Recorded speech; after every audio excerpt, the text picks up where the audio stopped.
Hello, my noble band of outlaws. Outlaw Samurai coming at you live with a video.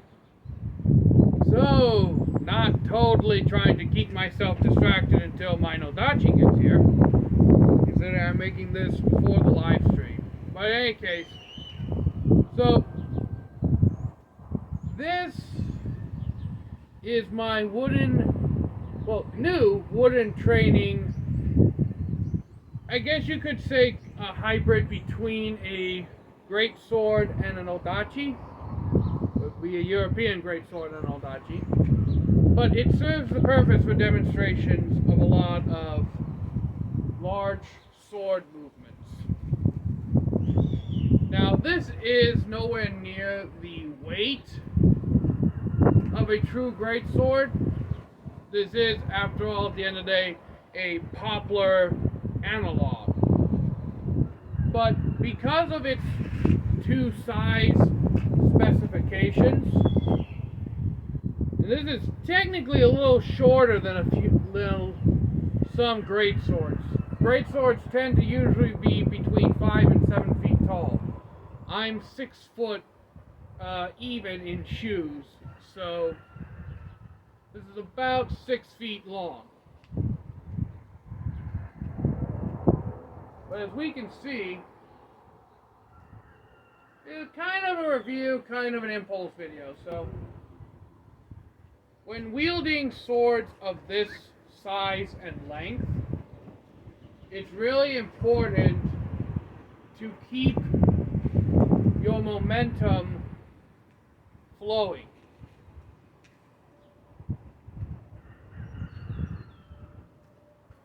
Because if you don't keep the momentum flowing, it's much harder to stop and change directions with a blade this size than it is your standard sword. Now, obviously, well, outlaw, this is a wooden sword, so you can pretty much do everything one-handed. And yes, that is true. But because of its size, it gives you it acts as an analog, like I said. It gives you a feel of what a weapon of this size would move like. And especially a curved weapon of this size.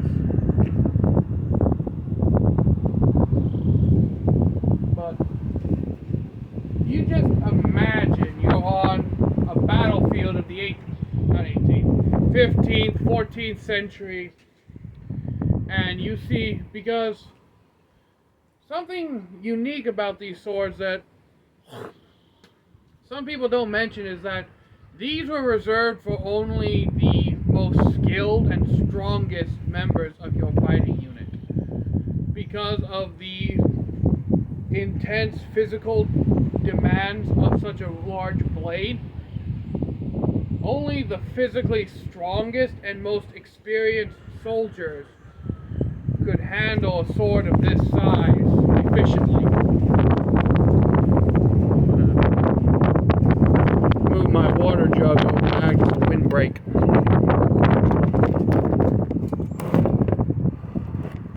There.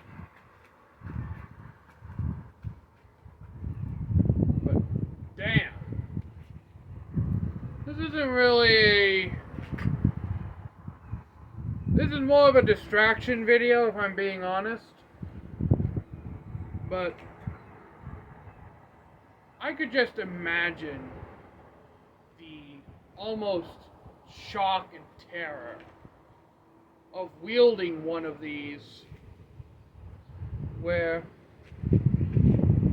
you come up to an enemy and he's basically like this. This really isn't the kind of guard you'd adopt with a sword like this, but I digress. It'd be pretty fucking intimidating, I'd say.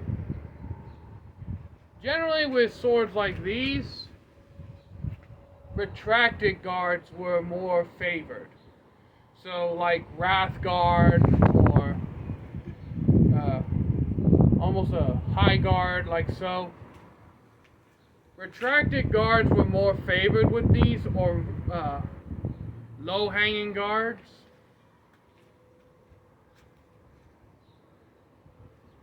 Because of the fact that they let you rest the weight of the weapon in a way where you're not constantly bearing the whole weight on your arms. Especially in Wrathguard, it's very easy to cut and then continue the momentum. You cut and then you just continue the momentum. Now, in Europe, swords of this size were generally used by frontline troops to disrupt pike formations. So you'd have your great sword wielder. He would go in and he would knock the pikes out of the way. And generally speaking, he wouldn't be alone. He'd have 2 or 3 other of your pikemen behind him, ready to move in for the kill. In Japan, these were used a little differently,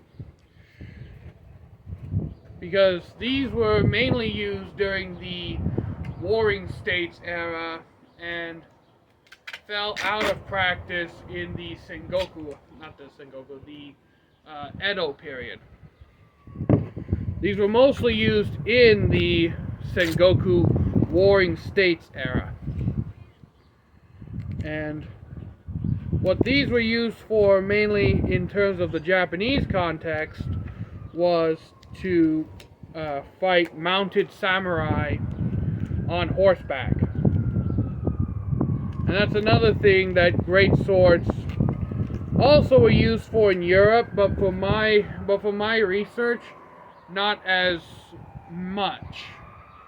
As far as I'm aware, pikes and spears were the preferred anti-cavalry weapon of Europe. But in Asia, big-ass swords. Especially with samurai, with the odachi and nodachi. They were used to basically allow a foot soldier to attack a samurai on horseback, or even in case of the Zongbakdao, which is the Chinese sword that the nodachi and odachi take inspiration from. The Zongbakdao literally means Zon meaning horse, Ba meaning cut, and Dao meaning knife.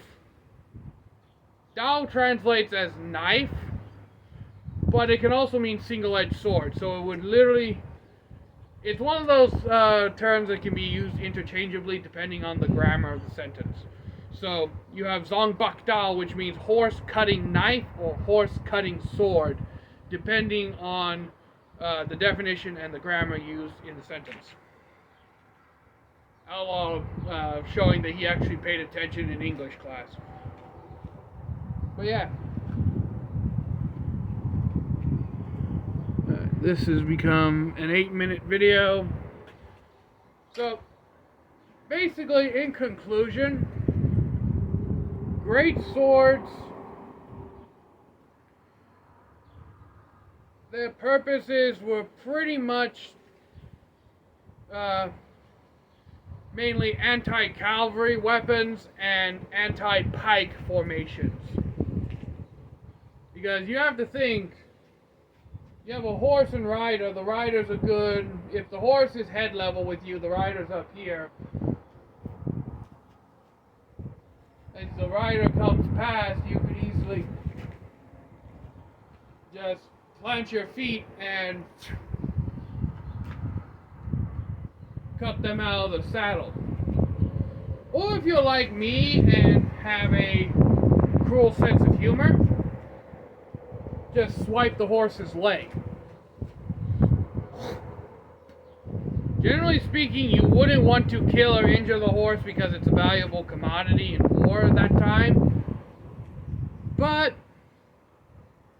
like I said, if you have a sense of humor like mine, and enjoy watching your enemies trip, tumble, and fall, sorry, horsey, but